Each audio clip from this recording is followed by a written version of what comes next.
राष्ट्रीय समानता दल के पूर्व प्रत्याशी भी हैं और राष्ट्रीय सचिव भी है, वो भी मंच पे आने का कष्ट करें। इसी के साथ अब जो मुद्दे की बात है कि पीड़िता परिवार को 2 महीने बीतने के बाद भी न्याय नहीं मिल रहा है, इस पे SC ST और कुशवाहा समाज के लोग कैसे इस लड़ाई को अंजाम दिया जाए जिससे पिछड़े वर्ग को न्याय मिले। हमारे बीच में डबरा से चलकर आए फैरन दाऊ जी, वो भी मंच पे आने का कष्ट करें। इसी के साथ अगले वक्ता के रूप में मैं भाई लक्ष्मण सिंह गुर्जर जी से आग्रह करता हूं वो आए मंच पे, अपना मंच का कार्यक्रम देखें।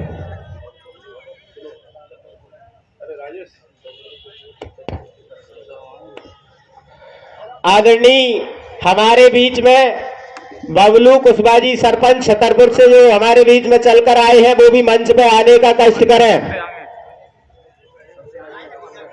और आदरणीय विजय सिंह कुशवाहा जी वो आए मंच पे, अपनी बात को रखें। बोलते रही।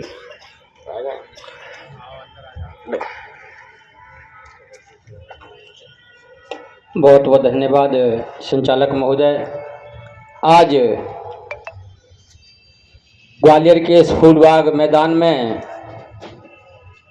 स्वर्गीय शैलू कुशवाहा जी के परिवार को न्याय दिलाने के लिए बुलाई गई इस महापंचायत में मैं अपनी बात को रखूं, उससे पहले मूल निवासी बहुजन समाज में पैदा हुए सभी संतों, गुरुओं, महापुरुषों, वीर वीरांगनाओं के चरणों में नमन करता हूं। मंच पर विराजमान सतना से पधारे और पिछड़ों के मसीहा श्री सुखलाल कुशवाहा जी के सुपुत्र और विधायक सिद्धार्थ कुशवाहा जी, पूर्व विधायक राजलाल बघेल जी, रूपेश यादव जी एवं सम्मानित पूरा मंच, माताएं, बहनें, पिता तुल्य बुजुर्ग एवं साथियों, पत्रकार बंधु,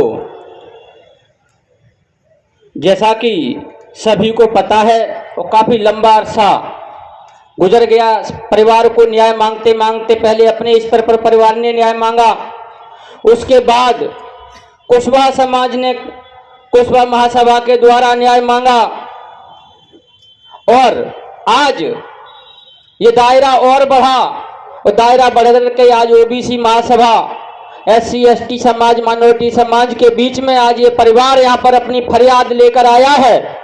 और ये मंच यहाँ पर हमारे जनप्रतिनिधि भी मौजूद हैं, समाजों के लीडरान भी मौजूद हैं, यादव समाज, गुर्जर समाज, कुशवाहा समाज, किरार समाज, SC ST के हमारे भाई, सभी के सम्मानित साथी इधर यहाँ मौजूद हैं। मंच पे सबको इधर प्रतिनिधित्व मिला है। आखिर न्याय क्यों नहीं मिल रहा है, इस पे विचार करने की जरूरत है। तो ये शारीरिक अत्याचार तो है ही, साथ भी साथ परिवार के साथ ये मानसिक अत्याचार भी हो रहा है। कितने लंबे समय के बाद भी जो न्याय उनको मिलना चाहिए था वो नहीं मिला। और ये क्यों नहीं मिला, वो इसलिए नहीं मिला है कि डॉक्टर अंबेडकर ने कहा था कि अन्याय करने वाले से अन्याय सहने वाला अधिक दोषी होता है और अन्याय करने वाले का विरोध न किया जाए तो अन्याय करने वाले का हौसला बुलंद होता है। आज हमारा ये पिछड़ा वर्ग समाज, ये कुशवाहा समाज, ये तो इसकी धार्मिक आस्था है, धर्म शास्त्रों को भी मानता है।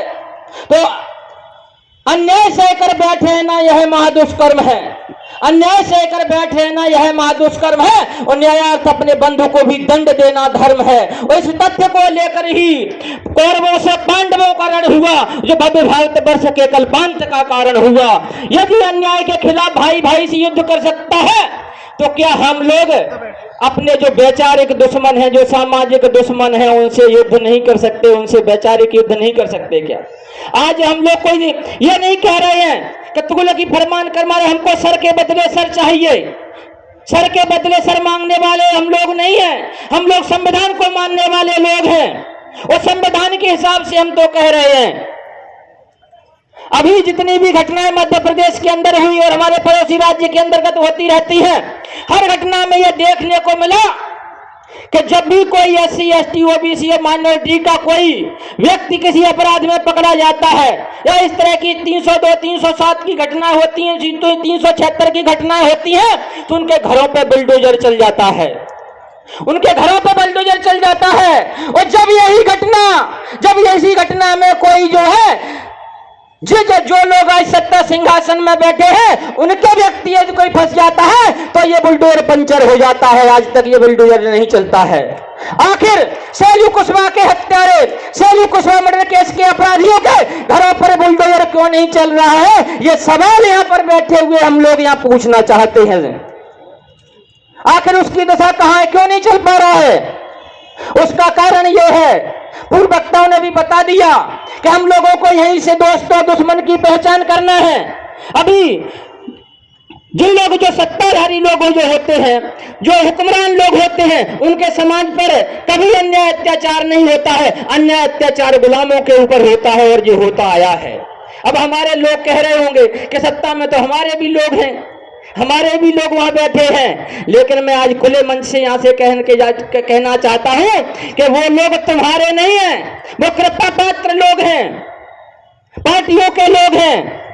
आपका व्यक्ति वो नहीं है जो आपकी जाति का है, आपकी बिरादरी का है। बहुत सारे जाति बिरादरी के लोग हम लोगों ने सांसद विधायिका में मंत्री परिषद में बैठा रखे हैं, लेकिन पूरे 2-3 महीने बीत जाने के बाद ही किसी के मुंह से आज तक इस घटना पर आवाज नहीं निकली। ये नहीं कहा कि शैलू कुशवाहा के परिवार को न्याय नहीं मिला तो मैं कुर्सी को लात मार दूंगा या विधायक पद से इस्तीफा दे दूंगा या मंत्री पद से इस्तीफा दे दूंगा। ये आज तक आवाज मैंने नहीं सुनी। तो मैं तो खुलेआम कह रहा हूं कि नई बेशरमाई और शर्मदई छोड़े बने कुल घाती और सरेआम हत्या हो गई है, इनकी फट नहीं रही है छाती। ये कैसे हमारे समाज के प्रतिनिधि है, कैसे हमारे समाज के लोग हैं जिनके कान पर जो नहीं रेंग रहा है। आज मैं कह रहा हूं, आप उनसे भी खुलेआम कहिए। आज जाति का हमारा व्यक्ति नहीं होगा, हमारा व्यक्ति वो होगा जो हमारी विचारधारा का होगा, जो हमारे लड़ने वाला होगा, चाहे वो किसी भी जाति बिरादरी का हो, उसको लीडर मानेंगे। तुम दलालों को लीडर नहीं मानेंगे। हमको न्याय चाहिए और जब तक यह संघर्ष रुकने वाला नहीं है, जब तक कि शैलू कुशवाहा मर्डर केस के सभी अपराधियों को सजा नहीं मिल जाती है और सभी की संपत्तियों पर बुलडोजर नहीं चल जाता है। और साथ ही साथ अब भिंड जिले में बहन सीता बघेल के वहां मर्डर कर दिया गया, उसके साथ दुष्कर्म हुआ। ये एक केवल कुशवाहा समाज के पास नहीं है कि लगेगी आग तो आएंगे घर सभी के जद में, यहां केवल हमारा मकान नहीं है। तो यह किसी कुशवाहा समाज का मामला नहीं है। ये कभी गुर्जर समाज के साथ होता है, कभी कुशवाहा समाज के साथ होता है, कभी यादव समाज के साथ होता है, कभी बघेल समाज के साथ होता है, कभी SC के साथ होता है, कभी ST के साथ होता है, कभी माइनॉरिटी के साथ होता है। और हम लोग दूर से खड़े होकर के तमाशा देखते हैं कि ये तो कुशवाहा के साथ हो रहा है, हमारे साथ थोड़ी हो रहा है। यहाँ पर सभी समाजों के पंचधर्म मौजूद हैं। मैं गारंटी से कह रहा हूं कि आज आप तमाशा देख रहे हैं, सोच रहे हैं कुशवाहा के साथ हुआ है, तो यह सिर्फ आपका भी नंबर आने वाला है या पहले आ चुका है। तो आज कंधे से कंधा मिला करके एक साथ खड़े होकर के लड़ने की आवश्यकता है। और मैं कह रहा हूं, यह सिर्फ ताकत का भी पता नहीं है, यह कुशवाहा समाज कोई मामूली समाज नहीं है, यह मौर्य वंश के योद्धा है, यह मौर्य वंशी समाज है। यह सम्राट अशोक के वंशज हैं। जब तलवार चलती है तो कलिंग युद्ध हो जाता है। क्योंकि आज संविधान है तो हम संविधान की बात करते हैं। ये असली क्षत्रिय समाज है जो यहां बैठा है। हम तो वो लोग हैं कि विश्व विजेता हमको मेहंदी रोली देकर चला गया और शैलू को अपनी बेटी की डोली देकर चला गया। ये चंद्रगुप्त मौर्य के वंशज हैं। ये आप लोग अपने आप को अकेला न समझें। मैं आज यह कह करके जा रहा हूं, ये आवाज फूलबाग से गांव गांव पहुंचेगी। यादव समाज, गुर्जर समाज, बघेल समाज, सबको, किरार समाज, SC ST के सभी समाज यहाँ बैठे हुए हैं। हे कुशवाहा समाज के लोगों, हमारे सैलू कुशवाहा परिवार के जो हमारे सदस्य हैं यहाँ पर, उनकी पत्नी है, उनके भाई बहन है, उनके पिताजी हैं, मैं आज आपसे वादा कर रहा हूँ, कुशवाहा समाज ये परिवार अपने आप को अलग न समझे। मौर्य वंशियों के साथ सम्राट मिहिर भोज के वंशज जी कंधे से कंधा मिलाकर खड़े हैं, और मौर्य वंश के साथ होलकर वंश भी सब कंधे से कंधा मिला करके खड़ा है, और यदुवंशी भी कंधे से कंधा मिलाकर खड़े हैं, और अवंतीबाई लोधी के वंशज भी कंधे से कंधा मिलाकर खड़े हैं। ये प्रतिनिधि के तौर पर भले ही मौजूद है, मैं मंच पे बैठे हुए इन लोगों को, इन चेहरों को जानता हूं। एक एक व्यक्ति 1-1 लाख आदमी की ताकत रखता है, और जिस दिन आप लोग आह्वान कर देंगे, उस दिन जहां आप कहेंगे सड़क जाम, चक्का जाम, रोड जाम, या किसी का बंगला घेरना है, किसी का क्या करना है, सारे के सारे साथ लोग आएंगे, और यहां पर बस भाईचारे की जो बात है, आज ये कार्यक्रम हुआ है, ये भाईचारा बना करके हम लोग कायम रखेंगे, और जब तक न्याय नहीं मिल जाएगा, जब तक सैलू कुशवाहा के परिवार को न्याय नहीं मिल जाता है, जब तक सीता बघेल के परिवार को न्याय नहीं मिल जाता है, ये लड़ाई लगातार जारी रहेगी, जारी रहेगी, जारी रहेगी। बस अब आपको इतनी बात मैं समझाते हुए जा रहा हूं, जो हो क्यों रहा है, ये विचार शस्त्र का युद्ध नहीं है, ये विचारों से है। जिन विचारों ने ये कहा है, उनको लगता है कि हमको तो अत्याचार करने का, इनमें जूता मारने का हमको तो अधिकार है पैतृक। ये विचार कहां से आया है, ये सोचने की जरूरत है। ये विचार जहां लिखा हुआ है, जहां बैठा हुआ है, उस विचार को भी आपको खत्म करना होगा। वैचारिक लड़ाई भी है ये। और दूसरा, जो हमारे लोगों में हीन भावना जहां से भरती है, वो विचार निकालने की जरूरत है। वो कैसे निकलेगा? 3 चीजों का प्रण लीजिए, ये नेता भी और ये अत्याचार करने वाले भी आपके चरण ना चूमे तो मेरा नाम बदल देना। आप तो एक प्रण ले लो कि दान, मतदान और सम्मान, इनको दुश्मनों को बिल्कुल भी नहीं देना है, जो अन्याय अत्याचार करते वाले हैं, चाहे वो कुछ भी हो। ये 3 चीजें नहीं देना है, और ये 3 चीजें सिर्फ उन्हीं लोगों को देना है जो आपके मान सम्मान और स्वाभिमान की लड़ाई लड़ रहे हैं। इतनी बात को कहते हुए, क्योंकि वक्ता बहुत है, सबको अपनी बात रखना है, एक लास्ट बात अपने बीच से रखते हुए जा रहा हूं कि जिन लोगों में मेल है उनको तो जाकर देखिए, जिन लोगों में मेल है उनको तो जाकर देखिए, कैसे है उनके ठाट बाट अला सला कर देखिए, कैसे है उनके ठाट बाट अला सला कर देखिए, और अपने जो महापुरुष अपने जो है उनकी बात को आने भाकर देखिए।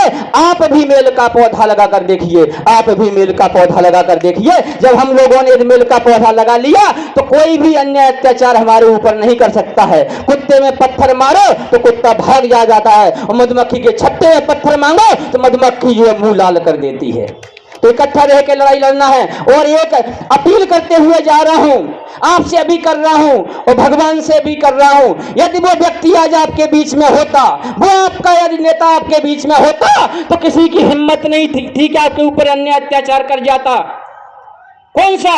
मेरी अपील सुनते हुए बात को खत्म कर दूंगा। मैं समझ रहा हूं कि मैं थोड़ा सा टाइम ज्यादा ले रहा हूं, कि भगवान इस पिछड़े वर्ग को खुशहाली भेजिए, और रहो उजर लखीना बाग बाग को माली भेजिए, और हक अधिकार सब समान मिले ऐसी खुशहाली भेजिए, और नेता इस पिछड़े वर्ग में सुख लाल सा शक्तिशाली भेजिए, और रहो उजर लखीना बाग बाग को माली भेजिए। तो सुखलाल जैसे शेर पैदा करोगे तो आपको न्याय जरूर मिलेगा, अन्यथा ये दलाल और ये आपके जो नेता है, तलबे चाटने वाले, फर्श चटाई बिछाने वाले, ये लोग टिकट के शरणार्थी, ये आपको न्याय नहीं दिला पाएंगे। बहुत बहुत धन्यवाद, बहुत बहुत आभार। जय भीम, जय भारत, जय ओबीसी, जय संविधान।